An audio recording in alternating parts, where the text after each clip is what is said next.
Voilà, nous sommes déjà en direct avec les invités sur ce plateau. Je vais donc les présenter. Le tout premier, Jean-Robert Issifoua. Bonjour. Bonjour. Vous êtes le président de la Chambre de commerce, d'industrie et des services de la République démocratique du Congo. En effet.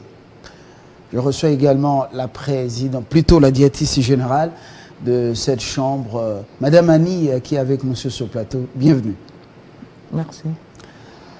Vous revenez du Maroc, précisément à Rabat, où il y a eu un forum important qui a réuni une vingtaine de chambres de commerce de l'Afrique subsaharienne, du Maghreb et également du Moyen-Orient.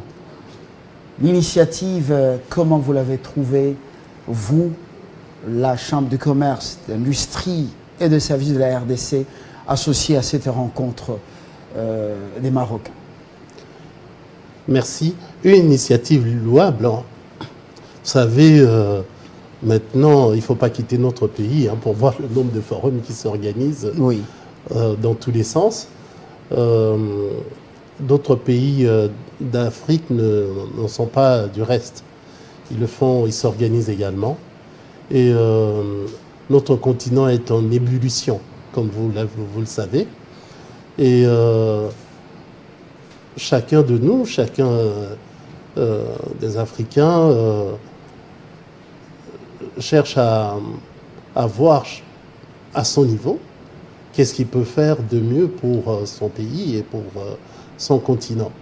Le Maroc a plutôt la tradition d'organiser ce type de forum et non seulement au niveau des intellectuels, des opérateurs économiques, des acteurs sociaux, comme on appelle ici chez nous la société civile, mais aussi au niveau étatique. On connaît les ambitions des différents pays d'Afrique. Le Maroc a ses ambitions qui ne sont plus cachées au niveau, en tant que pays, son positionnement. Le Maroc a déjà une longueur d'avance sur le continent. Son positionnement en tant que pays parmi les leaderships principales. Donc il a ces ambitions-là. Et c'est plutôt très bien aussi pour le continent. La concurrence, c'est toujours une émulation et ça permet aux uns et aux autres de s'organiser pour ne pas rester le locomotive des autres. Et donc j'ai été au Maroc, pas pour la première fois. Là, c'était sur invitation de la chambre sœur du Maroc, la chambre de commerce, d'industrie et de services de la région Rabat, Salé et Kénitra, qui m'a invité officiellement pour participer à ce forum économique qui avait pour thème ou pour raison la mise en place d'un réseau des régions africaines pour le développement et l'investissement. Et en marge de ce grand forum qui a réuni beaucoup de pays africains, notamment au niveau des régions, de gouverneurs et des provinces. Il y a eu beaucoup de pays africains, il y en a plus d'une vingtaine. En marge de ce forum, il y a eu la rencontre des présidents des chambres de commerce qui avaient été invités, parmi lesquels la chambre de commerce, d'industrie et de services de la RDC, représentée par ma personne, pour la création d'une grande fédération des chambres dont on va parler. La fédération arabo-africaine, justement, je vais revenir à vous. On sent que l'Afrique, je ne sais pas si c'est votre lecture, est en train de changer des partenaires autres que les traditionnels, notamment les Occidentaux. L'Afrique est en train de se tourner vers d'autres régions du monde. Est-ce que c'est votre regard? Je pense que l'Afrique est en train de changer le paradigme sur tous les plans. Paradigme politique, paradigme économique, paradigme social. L'Afrique, elle réclame en quelque sorte, elle s'inspire d'un nouveau modèle de comportement, d'un nouveau modèle de développement, de gestion des affaires du pays, tant sur le plan économique, politique que social.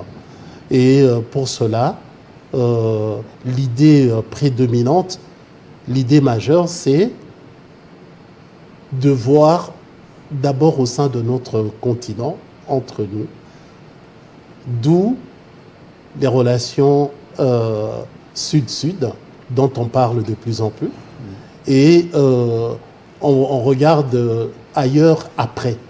D'abord entre nous et le reste après. Donc c'est un changement de paradigme. En fait, les pays, autant les pays que les opérateurs économiques, que les acteurs du développement, chacun dans son domaine, se sont rendus compte des limites du modèle que nous avons vécu depuis l'époque coloniale, les indépendances et jusqu'à ce jour, les limites de ce modèle. Et donc maintenant, il faut aller vers autre chose pour se développer. Et les événements du monde, l'idée que nous entrons dans un nouveau monde, nous sommes déjà dans un nouveau monde, avec la question du renouvellement de l'énergie, j'allais dire l'énergie fossile et toutes les autres énergies, la préservation de la nature par la préservation de l'écosystème d'écologie, et toutes ces activités dont on parle, de l'emploi vert, etc., amènent les gens à comprendre que les choses ne sont plus comme avant. Le monde tel qu'il évolue aujourd'hui, il est devenu différent par la venue du numérique, par la venue du digital, par la venue du robotique, par la venue de Intic. De tout cela, ça fait que nous vivons un monde assez spécial, assez particulier, qui exige le changement qui exige le changement et qui est narratif comme qui exige un nouveau narratif, voilà, finalement. Je reviens à vous, monsieur Issifwa et madame. Je prends la dernière livraison de l'actualité. Moïse Tchemala, rebonjour. Ça évolue apparemment. Effectivement, Fabien Lumbala, bonjour à tous ceux qui nous suivent de partout. Place à l'actualité.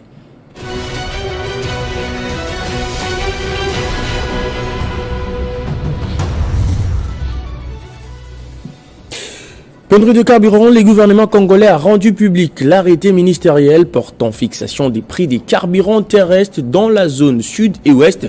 Les litres d'essence reviennent désormais à 3225 dans l'ouest et 3970 dans les nord.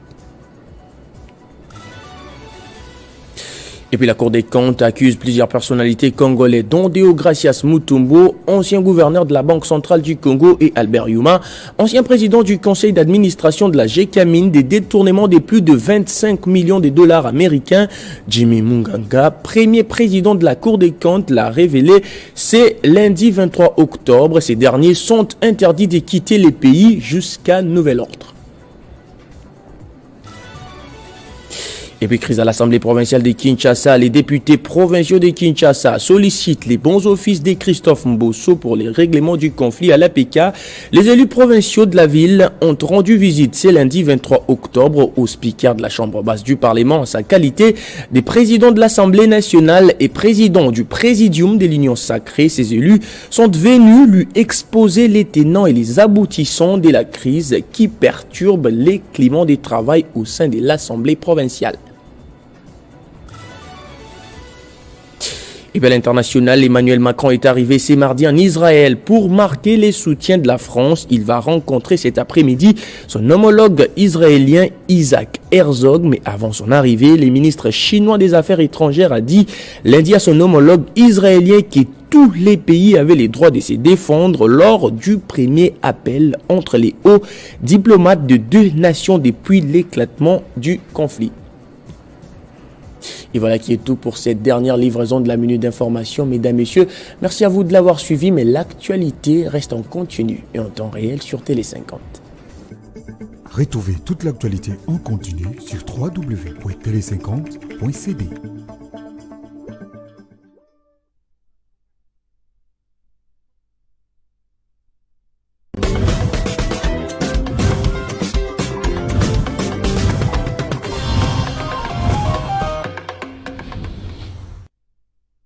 Alors Jean-Robert Issifois, président de la Chambre de commerce, d'industrie et de services RDC, accompagné de Madame Annie Biongo Sessawa, directrice générale de cette chambre.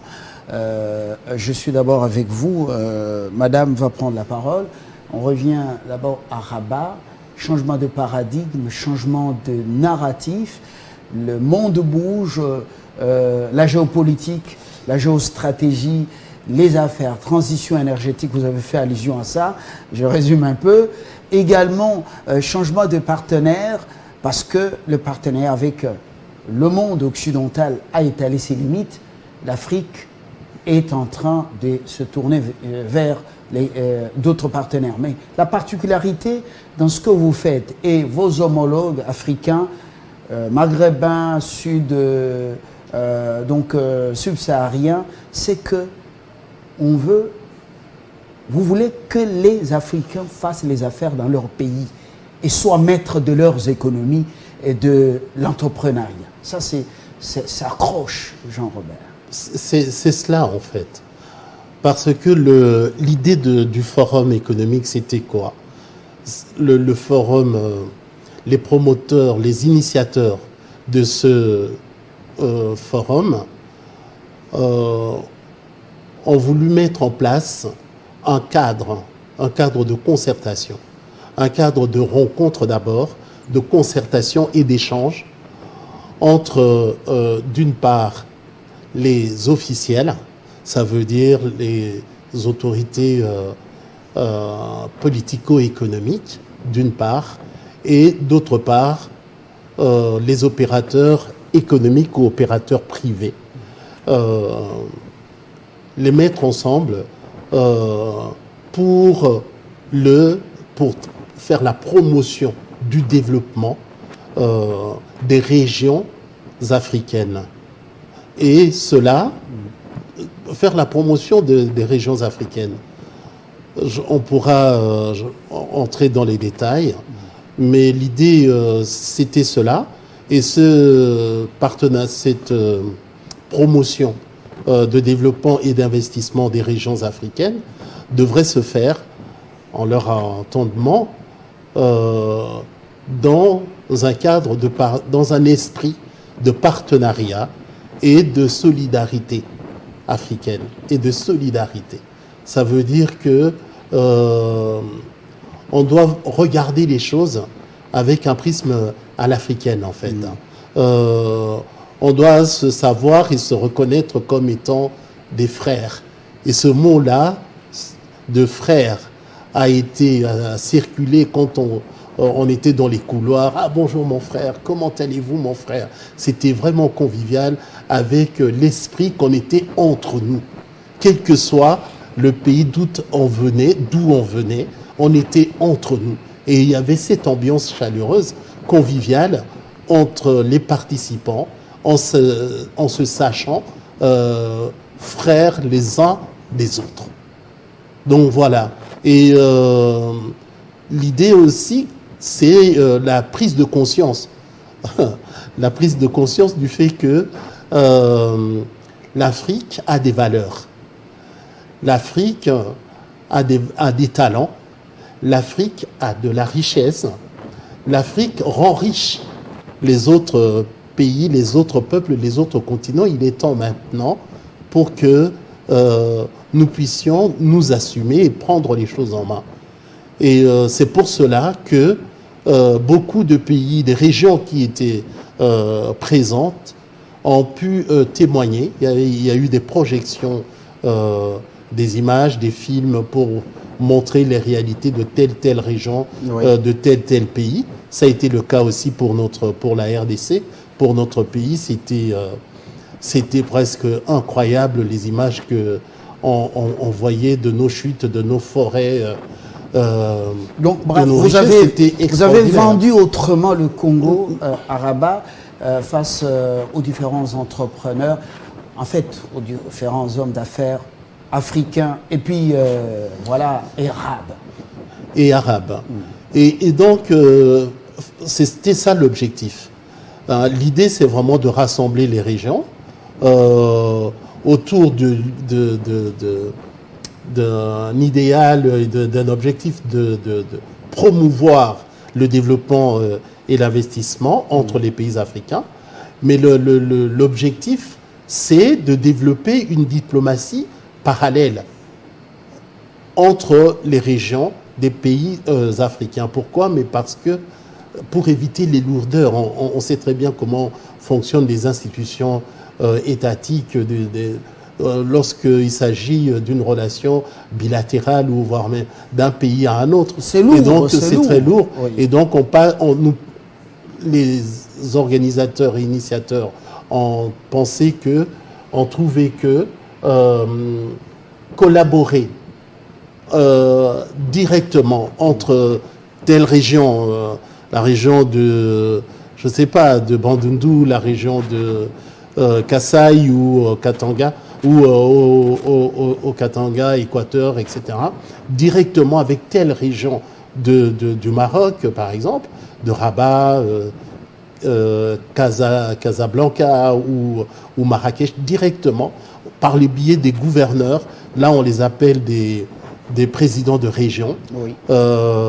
Ça va plus vite. Oui, les politiques appellent ça jumelage de telle ou telle ville. Ça va très vite que de passer par des canaux et des voies institutionnelles qui sont normales, hein, bien contrôlées, qui ont leur expérience, etc. Mais ça va plus vite lorsqu'on le fait directement de région à région. Je sens que vous avez utilisé l'euphémisme qu'on figure de ci là-bas, qui ont leur expérience et tout ça, pour ne pas les froisser en parlant d'une certaine lourdeur administrative, politique, et surtout quand on sait que quand elle part ou quitte les fonctions politiques, le successeur souvent par moment oublie ou fait tabula rasa. Voilà. J'aime votre souplesse. Je reviens à Madame Biyongo. Madame Annie Biyongo, notre pays, c'est une particularité. Les autres régions africaines sont en avance dans l'entrepreneuriat, les affaires et même le développement. Nous sommes en grand retard avec les guerres, avec nous-mêmes. Nous ne nous aimons pas dans les affaires. Nous ne sommes pas solidaires. Nous avons même perdu les banques qui étaient les nôtres ici. Il n'y a que les étrangers qui ont les banques. Nous les aimons tous. Les étrangers, ils font les affaires chez nous.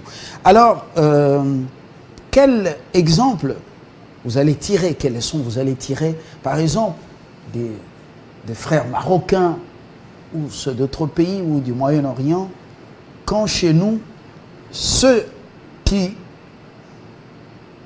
font la loi dans les affaires, c'est plus les étrangers. J'aime bien mes amis chinois, mais ils sont très nombreux dans les affaires ici, d'autres peuples, les Libanais, les Indo-Pakistanais. Nous, on est en train même de nous rabattre dans la banlieue quinoise ou dans le Congo profond. Nous quittons même Gombe. Donc, alors, dans la possession de notre pays, sont voilà. Là-bas. Oui. Est-ce que ça va être... quel exemple nous allons tirer pour être compétitifs? Yeah. Vraiment, là, je vous remercie parce que là, j'ai constaté vous-même, à votre niveau, vous avez essayé de présenter cette cartographie, ces tableaux-là qui représentent la RDC maintenant. Mais au niveau de la Chambre de commerce, d'industrie et de services, nous voulons assez que le Congolais puisse prendre conscience, d'abord, c'est la conscience même du Congolais. Prise de conscience. Prise de conscience. Première étape. Oui, prise de conscience. Et cette conscience, prise de conscience-là, nous le voulons que nous puissions nous mettre ensemble. Parce que si vous regardez, tel que vous avez dit, l'exemple d'ailleurs, mais nous voulons qu'au niveau de la RDC, nous puissions ajouter une autre valeur. Parce que nous avons des potentialités qui restent que des potentialités. Ce ne sont pas vraiment de richesses consommées par les Congolais. C'est consommé par les autres. Et que Congolais, quel que soit son niveau, en tant qu'opérateur économique, moi je le dis toujours, nous sommes Congolais opérateurs économiques. Quel que soit notre niveau, nous sommes dans l'informel, ceux qui sont dans le formel, mais nous jouons un rôle pour développer. Mais est-il que, si vous sentez bien, le pourcentage qui se trouve au niveau de l'informel est trop élevé. Donc, notre souci au niveau de la Chambre, nous voulons booster notre économie en considérant ceux-là qui sont au niveau très bas de l'échelle, le faire remonter. Comment nous voulons le faire? C'est partant de la formation, bien sûr, de renforcement de capacité, le mettre à des conditions telles qu'ils pourront se dire « je suis là, on me reconnaît et que moi je fais partie de la nation ». Si vous-même prise de conscience, travailler en synergie, exactement, et puis reconnaître chacun selon ses capacités ou sa force d'entreprendre. Yeah. Voilà. C'est vraiment ça. C'est cette force d'entreprendre-là qui est vraiment renfermée au Congolais. Et souvent, nous disons que le Congolais ne s'aime pas. Mais or, en réalité, les Congolais s'aiment. Si vous allez du côté de Tchangou, vous voyez comment les mamans se cherchent pour aller avoir les légumes, même en fin fond, dans le fin fond pour prendre les légumes et venir vendre. Et ce sont ces mamans-là qui se mettent en synergie, qui vont le matin, qui quittent la maison le matin et qui reviennent vendre. Donc, il faut formaliser chaque métier. Exact. Il faut donner de la valeur à ceux qui entreprennent. C'est extrêmement important. Et nous faisons d'une pierre deux coups. Je dis, vous allez réunir des personnes, des personnalités, des entrepreneurs commerçants, les opérateurs économiques, nous le disons. Les commerçants congolais, au jardin des les Oliviers, commerçants justement. de tous les jours. Parce que, si vous me permettez, notre public cible, celui que nous recevrons le jeudi prochain, dont vous faites l'allusion, au jardin des Oliviers. Dans nos bureaux au siège Jardin des Oliviers, c'est un public de commerçants. C'est des commerçants comme maman Annie vient de le dire. Ce sont les mamans et les messieurs, les papas qui vendent, et les garçons, les filles mères, etc., qui se débrouillent, qui sont dans les marchés de Kitambo, d'Elvo, Ipen, Ngaba et toute la ville de Kinshasa. Ce sont ceux-là que nous allons recevoir. Moi, je les appelle la force vive. La force vive du pays. Force vive. Oui, c'est la force vive du pays. Elle n'est pas politique, mais force vive, économique, entrepreneuriat. Mais on a déjà vécu cela. Lorsque ces mamans-là font la rétention de leur mbissi et de leur chikwang et produits de consommation parce que on les a amenés à baisser, par exemple, le prix, ou que les taxes sont trop élevées, lorsqu'elles font la rétention, ça veut dire qu'elles ne vendent pas, elles font la grève. Il y a un souci. Il y a un souci majeur sur le marché. Un souci majeur sur le marché. Un souci majeur. C'est vraiment la force vive du pays. Et comme maman Annie vient de le dire, ce sont nos mamans. Nous venons de là. Ce sont nos mamans qui nous ont élevés, qui ont élevé les enfants, qui ont grandi comme nous. Qui nous ont envoyés à l'université. Qui nous ont envoyés à l'université. Pour que nous soyons des messieurs, des dames. Que nous sommes aujourd'hui. Ce sont nos mamans, ce sont nos papas, ce sont nos sœurs et nos frères qui sont là sur le marché. Vous avez vu la pluie d'aujourd'hui à Kinshasa. Elles sont encore là à Delvaux sous leur tente mal foutue, déjà abîmée sous le parapluie qui existe depuis 7 ans, 8 ans. Ça n'a plus d'endurance pour protéger contre la pluie. Et donc, elles sont là. Elles sont là parce que après le marché, le peu qu'elle va ramener à la maison, c'est pour faire vivre. C'est un grand hommage que vous rendez à ces héroïnes et ces héros ignorés par moment à dessein. Ignorer injustement. De leur nombre, je cite une femme, Charlotte Kalama, ma mère, qui a vendu, lorsque mon père n'avait plus de boulot, qui a vendu les champignons, la tomate, pour m'envoyer à l'école. Aujourd'hui, je ne suis pas déçu de parler d'elle, cette femme. C'est même une fierté. Voilà, pareil pour chacun de nous. Comme on dit dans d'autres cieux, chaque homme est une histoire sacrée, finalement. Chacun de nous peut raconter une histoire comme la vôtre, avec sa famille. C'est pour ça que moi, j'ai beaucoup de respect, beaucoup de considération pour toutes ces mamans et tous ces papas, toutes ces personnes que je vois vendre en cours de route, se débrouiller avec leurs affaires, qui dans un ligablo, qui dans une boutique, dans une étagère, etc. Nous qui avons eu la chance, on est parmi les privilégiés, ça il faut le dire. C'est vrai qu'il y a cette histoire de l'inégalité, enfin, un vrai problème entre... sur la question de la redistribution des richesses dans notre pays. Nous, en tant qu'opérateurs économiques, on parlerait de la redistribution des marchés dans notre pays. Madame Annie l'a évoqué tout à l'heure. Et où on voit, d'ailleurs vous-même vous l'avez dit dans votre introduction, où on voit les étrangers que nous aimons beaucoup bénéficier des grands marchés, et les Congolais bénéficier des promesses d'enrichissement. Nous voulons qu'il y ait une égalité entre, ou en tout cas, une bonne redistribution des marchés. Je ne parle même pas des richesses, des marchés, qui va nous mettre tous en œuvre, en concurrence, qui va nous mettre en œuvre sur le marché dans notre pays, de manière à ce que nous aussi, en ayant des marchés, nous puissions gagner de notre travail. Gagner de notre travail. Et faire bénéficier au pays, c'est le fruit de notre travail. Le fruit de notre travail. Si vous regardez notre bureau, là où nous avons nos bureaux, nous sommes entourés par des immeubles à 18, à 20, 22, 25 étages. C'est bien, hein? Ça fait la transformation de la ville, ça contribue à l'économie de notre pays, ça donne du travail à certains Congolais. Ça, c'est très bien. Néanmoins, on ne trouve pas un seul Congolais dans cette affaire. Ça pose un problème. Donc, imaginez... alors qu'en Éthiopie, à Addis Abeba, dans tous les immeubles qui poussent comme des champignons, dans les banques, dans les sociétés d'assurance et autres, vous trouverez toujours qu'il y a des Éthiopiens et des Éthiopiennes comme associés ou actionnaires dans ces histoires. Mon cher frère, imaginez que chez vous, à la maison, vous logez un noko, un noko, une nièce, une tante, je ne sais pas, un neveu, et vous-même, vous avez vos enfants. Mais il se trouve que pendant des années, 5 ans, 10 ans, il n'y a que les enfants de noko, de tantes, de neveux, qui réussissent leurs études, qui sont brillants dans les écoles, et vos enfants, pas du tout. Ils ne progressent pas. Ils redoublent les études. Ça donne des soucis. Ça veut dire que quelque part, il y a un problème. C'est qu'il y a un problème. Quel est ce problème-là? Et quand on est père, quand on est maman, on est mère de famille, on va se poser cette question. On se sentira interpellé.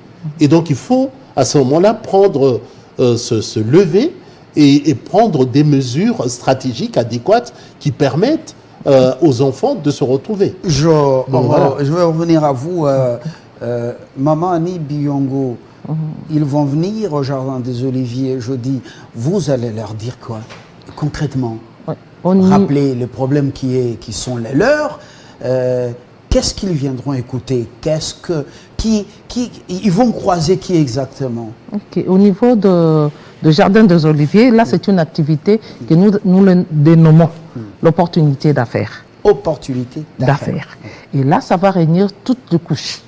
Nous aurons aussi des organisations internationales, comme des autorités diplomatiques, qui viendront être avec nous, tout en sachant que nos cibles, ce sont les opérateurs économiques à un niveau un peu plus bas, les Voilà, premiers. les Donc commerçants. nous avons 3 niveaux. Mais pour le moment, avec cette activité, c'est vraiment notre catégorie des petits commerçants. Pour qu'ils écoutent les modèles d'ailleurs ou comment les autres pays ont pu décoller, par exemple. Oui, là aussi, ça fait partie. Parce qu'il y a déjà l'expérience que le président vient de nous amener au niveau du pays, avec cette expérience qu'il a vue à l'extérieur. Ça va nous profiter. Mais toutefois, ce que nous devons savoir, nous devons l'adapter.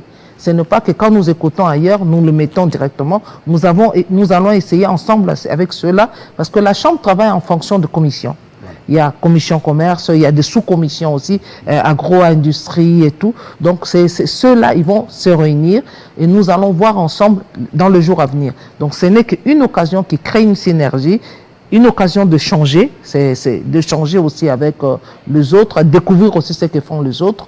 Et en même temps, nous allons nous réunir après cette activité au niveau de commission pour développer d'autres stratégies. Parce que là, monsieur le journaliste, vous ne devez pas l'oublier, au niveau du pays, nous parlons de faire des millionnaires congolais. Et comment nous devons arriver ? C'est la vision du président de la République. Exactement. Voilà. Vous le dites très bien. Donc, qui vont faire des millionnaires au niveau du pays? C'est nous, Congolais, qui ont des initiatives, qui ont de l'expertise. Donc la Chambre est là pour voir comment développer des stratégies, comment faire de sorte que ceux qui sont au niveau très bas de l'échelle, sur le plan économique, puissent être élevés et pourquoi pas rejoindre les autres et pour booster l'économie de notre pays. Peut-être faire plus que les Dokolo et les Kindelo. Pourquoi pas et constituer un modèle de la société dans l'entrepreneuriat jusqu'à la réussite. Jean-Robert, vous revenez du Maroc. Effectivement, ce pays, il a aussi des échelles. Comment on peut parler des échelons ou des étapes, des classes. Mais le pays a fait un bond terrible. Ce matin, j'en parlais après un briefing avec vous il y a quelques jours. Il a obtenu l'Assemblée générale des institutions de Bretton Woods, Banque mondiale, FMI. Ce pays a obtenu la co-organisation de la Coupe du Monde. Ce pays a aussi obtenu l'organisation de la CAN, la Coupe d'Afrique des Nations en 2025, à ce que je sache. Mais ce pays est en train aussi de construire les tunnels. 3 tunnels en dessous pour... c'est-à-dire prochainement, les Européens, nous, on commencera à emprunter les tunnels. On sera reliés. Même à pied. Même à pied pour aller en Europe et pour venir en Afrique. Alors, les gens ne savent pas le Maroc là où il est. Alors, je trouve que vous êtes hyper motivé par l'esprit marocain. À un moment donné, vous voulez sortir de ces sentiers battus. Exact. Mais c'est cela les affaires, le monde des affaires, il faut sortir du sentier battu. Est-ce que vous me permettez que je revienne pendant une minute sur ce que Maman Annie a dit? Voilà, donc vous complétez. Oui, ce qu'il faut savoir, c'est que la Chambre de commerce, comme d'ailleurs je viens de le dire pour le forum, c'est un cadre. C'est un cadre, c'est une plateforme. C'est un cadre de rencontre, d'échange et de concertation, d'échange d'expérience, d'échange aussi de valeurs, d'échange de compétences, d'échange d'informations, de mise en contact. Lorsque nous organisons des événements, c'est pour permettre aux gens, aux différentes personnes qui n'ont pas la possibilité de par eux-mêmes, les mamans commerçantes, les papas commerçants qui sont dans nos marchés, comme on a dit tout à l'heure, n'ont pas toujours la possibilité de rencontrer un directeur général de Equity BCBC, le directeur général de la Robank, l'ambassadeur de je ne sais quel pays de la Norvège, de la Suède, de la Belgique, etc. Ils n'ont pas la possibilité de rencontrer nos institutionnels. Tel ministre, tel député, ils n'ont pas cette facilité. Et la Chambre veut se constituer comme un espace de convergence qui va permettre à ces petits commerçants, à notre public cible, de rencontrer des personnes qui demain seront utiles pour le développement de leurs activités, d'où l'organisation de ces événements. Et d'une part, d'autre part, si nous voulons aider réellement ce public... Et c'est pendant ce temps qu'une maman qui pratique son activité commerciale peut facilement échanger avec un directeur d'equity, un directeur de la Bracongo, par exemple. Et ces personnes-là sont vraiment disposées à leur expliquer, à se mettre à leur niveau pour leur expliquer comment on fait pour ouvrir un compte, quels sont les... Est-ce que à votre niveau, à mon niveau, je peux bénéficier d'un crédit, quelle garantie, j'ai pas de garantie à donner, et les personnes je produis qui sont là, autant de tonnes de maïs. Je n'ai que 2 hectares de maïs. Comment je fais pour... Comment, par exemple, fournir à votre société qui s'occupe une brasserie, comment je peux être cliente, par exemple, pour couler vite ma marchandise. Et donc, voilà, ça sert à ça. Oui. Là, il y a aussi un autre aspect. Oui. Parce que là, souvent, les Congolais aiment travailler en individuel. Oui. Mais la chambre... En solo, c'est ce que nous voilà. Oui. Maintenant, au niveau de la chambre, nous ne voulons pas que ça se passe seulement... Ça peut se faire. Hein, là, on n'exclut pas. Oui. Mais au niveau de la chambre, nous voulons que ça se passe au niveau de commission, voire même de sous-commission. Vous vous mettez ensemble par rapport à votre secteur d'activité, par rapport à un projet donné, et là, vous pouvez avancer ensemble. Donc, c'est aussi... Un groupe des agriculteurs. Exactement. Chacun a 2 hectares. Si on a autant de production des maïs, on peut les livrer à la société, une société brasserie, et on obtient ce qu'on obtient comme dividende. Ça peut nous permettre de décoller ensemble, former une coopérative, par exemple. Exactement. Mais il y a aussi un autre aspect capital. Si nous regardons aujourd'hui, nous parlons des aspects humanitaires. Donc il y a des dégâts, il y a des ceci. Nous avons besoin, par exemple, des aliments pour donner à X provinces. Nous sommes là, au niveau de la Chambre, pour dire que qui a autant de cas, par exemple, autant de sacs de maïs, qui produit autant, nous pouvons le mettre ensemble et les fournir. Acheter et pourquoi pas maintenant aussi entrer dans les sinistrés, par exemple. Exactement. C'est ça la vraie solidarité. Aujourd'hui, on ne peut plus compter, compter sur l'aide extérieure. L'aide humanitaire doit provenir du pays. Et cette aide humanitaire, c'est au niveau de nos opérateurs. Par rapport à notre production locale, nous devons arriver à excéder ou à avoir un excédent de production pour faire face à certaines situations qui nous arrivent souvent dans le pays. Donc, c'est un peu ça aussi l'esprit important.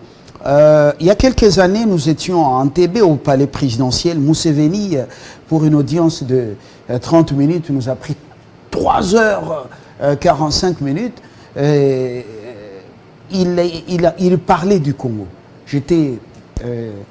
J'étais secoué, agréablement secoué. C'est comme si, moi je ne connaissais pas mon pays. Museveni parlait du Congo. Il était à dire, l'industrie manufacturière de son pays trouve son salut dans le nord, dans le grand nord du Congo, donc dans les grands Kivu et les Touris là-bas. J'étais émerveillé. Il dit, mais vous ne savez pas ce que ça représente pour l'Ouganda.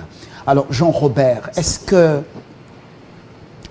les affaires peuvent réduire les bruits des canons? Si nous travaillons en frères et sœurs avec les voisins, est-ce que les affaires peuvent parvenir à réduire les bruits des canons? Je pense que vous avez... Là, je suis au niveau de la Chambre de commerce, d'industrie et des services, pas seulement RDC, mais au niveau même de la fédération lancée au Maroc, arabo-africaine. Vous avez répondu à la réponse dans votre question. Si aujourd'hui l'histoire nous montre et nous enseigne que la paix qui existe maintenant dans le pays, dans l'espace qu'on appelle l'espace européen, la communauté économique européenne, ça provient plutôt la communauté économique, la communauté européenne. Ça a commencé par là, le marché commun, la communauté économique européenne. Bien sûr. Et donc, la paix qu'ils ont aujourd'hui, c'est lié justement à cette fédération des pays. L'entente entre différents pays, l'abolition des frontières, la facilitation de circulation des biens, services et des personnes, ça fait que il y a eu un ressenti de part et d'autre de se dire que quand je suis en Belgique, alors que je viens de la Suisse, je suis quand même chez moi parce que je bénéficie de mêmes avantages pratiquement étant européen. Je peux même voter aux élections en France en étant un autre peuple que, j'allais dire Angleterre, mais l'Angleterre a déjà quitté l'Union européenne, en étant italien, en étant espagnol, en étant grec. On peut voter quand on est en France pour des élections françaises. Et donc, cette manière de concevoir et de voir le monde, nous, en Afrique, nous voulons nous l'approprier également. Et il ne faut pas quitter l'idée de la ZLECAf, la mise en place de la zone économique de libre-échange continentale. L'idée, c'est vraiment non seulement de faciliter la circulation des biens et services, mais également de faciliter la circulation des hommes, des individus. Vous avez vu, vous prenez le cas du Congo, nous avons aujourd'hui autour de 23-24 pays d'Afrique pour lesquels nous pouvons y aller sans visa. Sans visa, hein, passant par le Sénégal, l'Ouganda, j'ai entendu la Burundi, en tout cas beaucoup de pays. Nous pouvons maintenir le Kenya, la Tanzanie, nous pouvons y aller sans visa. Et donc c'est cette volonté de se sentir encore une fois frères et sœurs entre nous qui prévaut maintenant, qui prend le dessus, qui devient le ressenti de chaque Africain, et ça fait quelque chose de bien. Mais nous ne nous arrêtons pas qu'entre nous, les Africains, nous pensons que le monde est un petit village, comme on dit aujourd'hui, pas seulement au niveau du numérique et de la toile, comme on dit. Ça veut dire l'Internet, etc., qui a rendu le monde un petit village. Mais le monde est aussi petit à cause de déplacement, la facilité de moyens de déplacement, de moyens de communication, etc. Et d'où nous pensons maintenant aller au-delà de l'Afrique avec les pays voisins comme le Moyen-Orient. Et il faut, dans la vie, il faut savoir lire les signes du temps. Quels sont ces signes de temps? Les signes du temps aujourd'hui, c'est que au moment où nous parlons, le dernier ballon d'or, la personne qui a gagné le ballon d'or dans le premier du monde, se trouve où? Dans une ligue arabe. On est bien d'accord, Benzema. Ronaldo, l'un des meilleurs joueurs du monde, l'égal un peu de Messi, se trouve là-bas. Tous les grands meilleurs joueurs aujourd'hui lorgnent du côté du Moyen-Orient. Je sens que vous êtes un peu plus proche de la Maison Blanche, Real Madrid. Est-ce que vous comprenez, Ouais. Vous comprenez que le paradigme a changé. Et ils sont déjà dans l'eau, dans l'après-pétrole. Ils sont dans les tourismes, ils sont dans les affaires, et surtout les affaires, ils sont dans les dans les footballs, voilà. Parce que les sports et les affaires, ça rime. Hein. Ça rime. Il y a encore quelques jours, j'étais une dizaine de jours, une quinzaine de jours, j'étais avec mes enfants au salon, on regardait la télévision et on a vu Canal, pour une chaîne de télévision internationale, on nous a montré la Ligue des pays arabes. On était en train à un moment donné, on a oublié même qu'on suivait le match de la Ligue de pays arabes. Parce que on a retrouvé nos joueurs habituels, traditionnels que nous connaissons, et dans la Ligue arabe, pas la Ligue arabe politique, mais non, sur le terrain de football, oui, dans les sports, de l'Arabie Saoudite. De l'Arabie Saoudite, en train de jouer. On n'a pas envie de changer, de zapper, parce que on a la même ambiance, la même attirance, la même. Et donc voilà. Mais sur le plan économique, sur le plan des affaires, c'est la même chose. Aujourd'hui, nous sommes en train de lorgner là où nous pouvons faire les affaires mieux que, dans les lieux habituels. Avec, il faut choisir la capacité et l'intelligence du choix du partenaire aujourd'hui est devenu quelque chose de capital. Est devenu quelque chose de capital. Tout à l'heure, vous avez pas évoqué les avancées du Maroc sur le plan international, national et international. C'est une grande opportunité pour un homme d'affaires. Moi, je peux modestement me considérer modestement visionnaire parce que j'ai pris la route du Maroc bien avant qu'il ne soit choisi comme pays organisateur de ces 3 grands événements dont vous avez évoqué l'assemblée annuelle de la Banque nationale, de la Banque mondiale et du Fonds monétaire international, ainsi que toutes les autres banques qui greffent autour de ces banques, l'organisation de la CAN et enfin l'organisation de la Coupe du Monde. Ça vous place dans une position quand même différente pour celui ou pour un opérateur économique qui va venir... Et ça devient la porte de l'Afrique pour le monde. 2030. La porte de l'Afrique pour le monde, 2030. 2030, c'est bientôt là. On peut être en Espagne à pied sans problème. Oui, oui. 2030, je ne sais pas, il faut une calculatrice. On est en 2023. C'est dans 6 ans. Dans 6 ans et demi. Dans 6 ans. On est en 2030.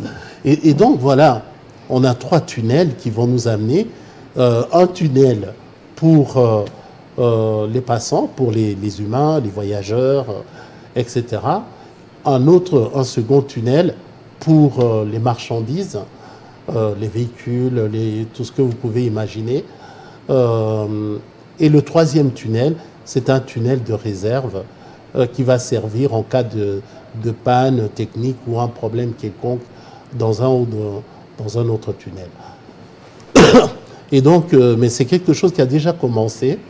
Je ne vous parle pas des 3 grands ports qui ont été construits dans ce pays.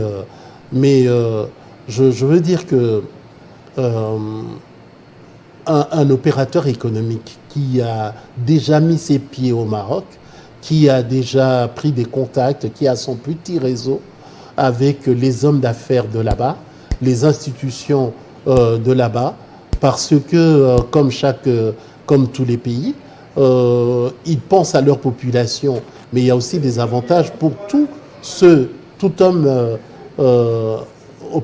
opérateur économique, je voulais dire, pour tout opérateur économique ou pour tout commerçant qui veut faire ses affaires au Maroc, dans telle ou telle ville, il peut bénéficier de tel ou tel avantage. Voilà. Et le fait de précéder les autres, ça vous donne quand même un avantage. Et voilà, le monde d'ici 2030, 2035 aura ce regard, ce regard rivé sur le Maroc, parce que certaines équipes, dans le cadre de la Coupe du Monde, pourront quitter, même à bord d'un véhicule, pour aller jouer en Espagne. En Espagne, au Portugal, voilà. Et vice-versa. Voilà. Le boom, ce qui justifie le boom immobilier aujourd'hui au Maroc. Quand vous êtes dans la ville de Rabat, par exemple, et que vous faites un petit déplacement vers Casablanca, sur l'autoroute qui mène à Casablanca, vous regardez de part à gauche et à droite, les villes, les quartiers qui se construisent, mais c'est la folie. Les routes, les autoroutes qui se construisent, mais tous les jours, c'est incroyable. Et c'est une ville de lumière. Autrefois, on parlait de Kinshasa, la ville, Léopoldville, ville de lumière. Rabat, aujourd'hui, c'est comme s'il y a un sur nombre c'est possible de l'électricité. Lorsqu'on prend conscience, lorsqu'on se remet en cause, et puis on décide de ce qu'on doit faire, et quand, et où, et avec qui. Vous avez dit qu'il faudrait sortir de sentiers battus, de la sous-traitance, petit à petit, pour voir le monde autrement et le Congo. On termine avec vous, c'est ce qui a motivé la création de cette chambre, au-delà de chambres de commerce bilatéral, pays, Congo et tel pays, très limité. Madame, les mamans vendeuses, commerçantes, les papas et ceux qui entreprennent, un contact direct avec les grands responsables des décideurs, c'est gratis ou c'est payant? Bon, pour être membre de la Chambre? Non, pour rencontrer, pour y participer. Non, écouter là c'est gratuit, ces là c'est gratuit. Pour écouter ces responsables des banques, des sociétés. Non, là c'est gratuit. Même au niveau de la Chambre, nous avons déjà numérisé notre adhésion. Donc toute personne, tout opérateur économique là il se trouve, il peut directement entrer dans notre site et se faire enregistrer en tant que membre. Donc il y a un formulaire là-bas au niveau de notre site. Vous vous faites enregistrer. Et pour revenir à cette activité, là c'est gratuit. Mais sauf qu'on a eu à limiter. Hein. Voilà. On a eu à limiter parce que vu le nombre, à plus de 5000, nous ne pouvons pas voir tout le monde. Peut-être prochainement, nous aurons une grande activité avec, on va élargir. Pourquoi pas prendre ceux de l'intérieur? Madame Annie a fait un travail... C'est votre dernier mot, voilà. Madame Annie a fait un travail de cheville ouvrière, un travail formidable pour faire venir les entrepreneurs, les commerçants, les petits commerçants congolais que nous aurons à recevoir le jeudi prochain. Nous avons pu, Madame Annie a pu aller à la source. C'est-à-dire? Nous avons... Bon, explique. Bon, à la source, parce que s'il faut sélectionner les entrepreneurs, nous sommes allés au niveau des services de l'État communaux qui s'occupent des EPMA, dans les services de l'EPMA au niveau communal. Et à partir de, ils nous ont identifiés. Ils nous ont donné la liste. Nous nous sommes réunis d'abord. Nous avons eu des échanges avec ce service de l'État. Nous avons découvert les problèmes que connaissaient ces petits commerçants. Nous avons été surpris de voir que les fonctionnaires de EPMA sont les fonctionnaires de l'État. Ils sont sous tutelle du ministère de PMA. Non, le ministère de l'EPMA. et moyennes entreprises que nous avons rencontré aussi la maman secrétaire générale. Mais quand on entend... et là, je ne suis pas d'accord avec les gens qui disent que les Congolais n'ont pas de conscience ou qu'ils ne s'aiment pas trop entre eux. Ce n'est pas vrai. Ce n'est pas totalement vrai. Parce que ces fonctionnaires ont un discours qui défend, qui prend en compte l'intérêt et les desiderata de ces mamans commerçantes et de ces papas commerçants. Avec la question de la surtaxe, toutes les difficultés qu'elles rencontrent ou qu'ils rencontrent pour faire leurs affaires au niveau des marchés. Juste, merci Jean-Robert. Maman Annie Jean-Robert a l'avantage de bien châtier la langue de Molière et puis aussi arracher la parole. Vous terminez.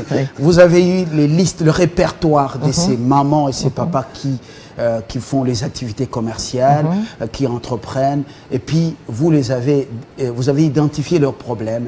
Et ensemble avec les chefs de service et aussi le secrétariat général, parce qu'au niveau du secrétariat général, ils ont pour mission d'identifier tous les opérateurs économiques, que ce soit dans le formel ou informel, sur toute l'étendue de la République démocratique du Congo, que nous allons vraiment travailler ensemble et nous sommes prêtes. Donc avec vous êtes informés de leurs problèmes, vous avez des données, tout est chiffré, c'est très important. Absolument. Donc je dis aussi que l'administration congolaise marche quelque part. Oui, et eux-mêmes, ils ont aussi leurs problèmes. Ils rencontrent des obstacles pour bien faire leur travail. Non seulement en termes des conditions de travail, mais là c'est connu, mais aussi même en termes de réglementation et des facilitations qu'on doit leur donner pour qu'ils arrivent à performer dans leurs activités.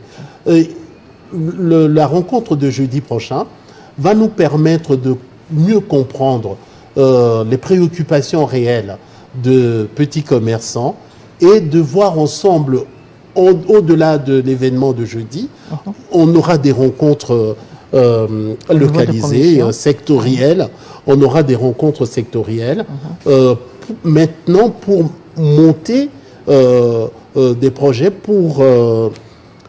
monter des projets bancables. Pour savoir comment régler ces problèmes-là. On ne peut pas, comme ça, de nous-mêmes prendre des décisions ou des mesures stratégiques pour régler leurs problèmes. On a besoin de leur propre participation. Il faut qu'ils s'expriment. Est-ce qu'il est prévu au niveau de la Chambre un accompagnement? C'est ma dernière question. Un accompagnement, un coaching pour ce moment, ces papas qui entreprennent afin qu'ils soient suffisamment informés. Un coaching aussi dans la rédaction d'un projet, dans la façon de le présenter, par exemple à une banque ou à une... pour le financement. Tout à fait. Là, au niveau de la Chambre est vraiment bien organisée en termes d'expertise parce qu'il y a... Je parlais en termes de commission. Je vous ai dit, juste après, nous entrerons dans des commissions. Et c'est au niveau de la commission que nous allons découvrir le besoin réel. Parce qu'il y a des besoins en formation et des besoins en demande de financement. Là, il faut vraiment un projet bancable. Absolument. Et là, il ne le fera pas de n'importe quelle manière. Il faut qu'il soit outillé quant à ça. Annie Biyongo, merci d'être venue. Je rappelle que vous êtes directrice générale de la Chambre de commerce, d'industrie et de services de la RDC. Et vous avez été sous comment on dit, le mentorat de votre président, Jean-Robert Issifwa. Voilà. L'homme qui est connu pour sa verve oratoire, séduisante. Voilà. Merci. Merci à vous. Excellente journée. Rendez-vous pour nous, la presse, au Jardin des Oliviers, jeudi, vers la mi-journée, à la Gombe, à la République de la Gombe, pour pouvoir écouter comment ces échanges vont se dérouler. Nous jetons l'encre par ici, tout en vous disant merci. Les héros dans l'ombre, c'est Bouini. Son prénom est en train de m'échapper là. Mon confrère Bouini, qui était derrière toutes les caméras depuis le matin, et Jocelyn Toumba à la réalisation et Apollinaire Birindo Amanda à la prise des sons. Merci de nous avoir suivis. Excellente suite de la semaine, excellente journée.